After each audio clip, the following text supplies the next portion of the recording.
자, 세 번째 조리와 열이에요. 자, 물 했고요. 그 다음에 기본적인 조리 조작 했고요. 세 번째는 이제 조리와 열이에요. 열. 그래서 열의 강도는 온도계로 측정을 하는 거고요. 자, 밑에 봐보세요. 온도계로 해서 우리가 뭐 예를 들어서 75도씨 1분 이상, 85도씨 1분 이상 이렇게 얘기할 때 중심 온도를 찔러보는 거거든요. 표면 온도가 아니라. 그래서 중심 온도를 측정을 할 때는 이런 식으로 되어 있어서 이렇게 뾰족한 거고, 여기 딱 찌르게 되면은 여기에 이렇게 센서에서 몇 도라고 나와요. 이렇게 찔러보는 것을 중심 온도계라고 하는 거고요. 그 다음에 예를 들어서 이런 거 있잖아요.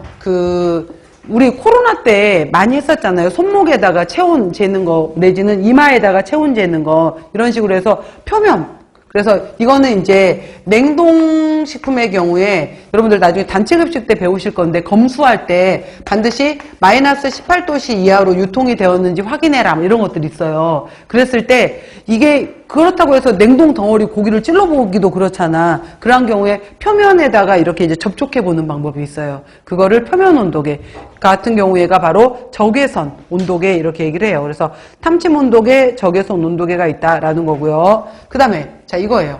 우리나라 같은 경우에는 얼음은 0도에서부터 얼기 시작하고 이걸 냉동이라고 얘기하는 거고, 100도씨가 되면은 끓기 시작하면서 수증기가 된다라고 해서 어는 점 0도, 끓는 점 100도로 해서 우리는 도씨로 나타내요. 이거를 이제 섭씨라고 표현을 한 거고요. 미국이나 유럽의 경우에는 이 0도에 해당이 되는 것이 32화씨, 얘는 F로 표현을 해요. 32화씨에 해당이 되는 거고요. 그 다음에 100도에 해당이 되는 것이 212화씨예요. 그러니까 우리가 0에서 100까지 100단계를 나눌 때 여기에 180단계가 더 들어가 있는 거예요. 180단계로 나누어 놓은 것을 화씨라고 해요. 그래서 0에서 100을 얘네는 32에서 212까지 갔다라는 거예요. 그래서 우리가 도시로 표현하는 섭씨가 있고 화씨가 있다라는 거. 그랬을 때 미국의 그 WHO 세계보건기구가 들어가거나 아니면은 우리나라 거는 이제 우리 식품의약품안전처 이런 사이트 들어가게 되면은 냉장고의 온도는 5도씨 이하로 유지해라 이런 게 있어요. 근데 여기를 읽어보다 보면은 이제 뭐 이럴 때 얘네들은 50화씨라는 표현을 쓰거든요. 50화씨 아래로 유지를 해라, 뭐 이런 게 있어요. 그러면은 50화씨를 도대체 40화씨구나. 40화씨 아래로 유지하시오라는 것이 있어요. 그러면은 40화씨가 도대체 몇 도야? 이걸 계산해 보고 싶은 거예요. 그러면 9분의 5 F-32 이걸 계산해 보면 돼요. 이렇게 바꾸게 되면은 얘가 도시로 바꾸게 되는데, 여기에다가 40을 넣어보게 되면은 90분의 40 빼기 30이니까 8이잖아요. 5, 8에 40. 해서 9분의 40을 나누게 되면은 4.5도 정도가 나와요. 그래서 5도씨 이하 이렇게 표현한 거예요. 그래서 도시화씨를 바꾸는 공식도 있구나 라는 거. 9분의 5 F-32.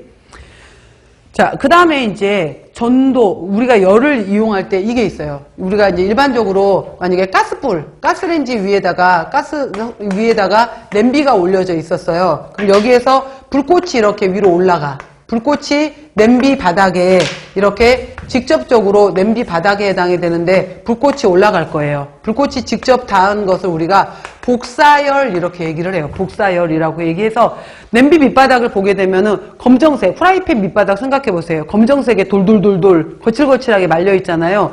복사열이 잘 들어갈 거예요. 그 다음에 그러면은 여기 냄비 안에다가 물을 넣어놨어. 그럼 여기 바닥 쪽에 찬물이었던 이 아래쪽 물부터 뜨거워질 거 아니에요. 미지근해질 거 아니에요. 그러면 이 찬물이 위로 올라가요. 그러고 나서 다시 이런 식으로 해서 얘가 계속 물 내부에서 이렇게 순환을 일으켜요. 이거를 바로 우리가 안에서 일어나는 현상을 대류열 이렇게 얘기를 해요. 그랬을 때 마찬가지예요. 여기에서 만약에 얘가 온풍기다 그러면은 뜨거운 공기에 해당이 되는 것이 여기 우리 내부에서 여기만 머물러 있는 것이 아니라 여기 안에를 흐르잖아요. 내부에서 흐르는 거에 해당이 되는 것을 대류열이라고 해요.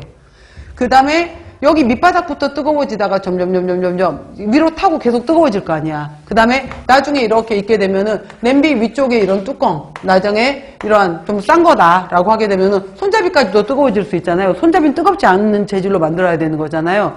이런 식으로 해서 이렇게 도체, 이 뜨거운 물체를 타고 나서 타고서 이동을 하는 것을 우리가 전도열이라고 해요. 그래서 바로 이제 복사열도 있고 대류열도 있고 물체를 타고 이동하는 전도열도 있다. 그래서 젓가락 쭉 뜨거운 거 대고 있으면은 젓가락 끝에서부터 불꽃이 여기 있었어. 그러면은 여기서부터 뜨거워 시작했다가 이렇게 점점 더 달궈질 거 아니에요. 이런 것들을 전도열이라고 해요. 자, 복사열, 대류열, 전도열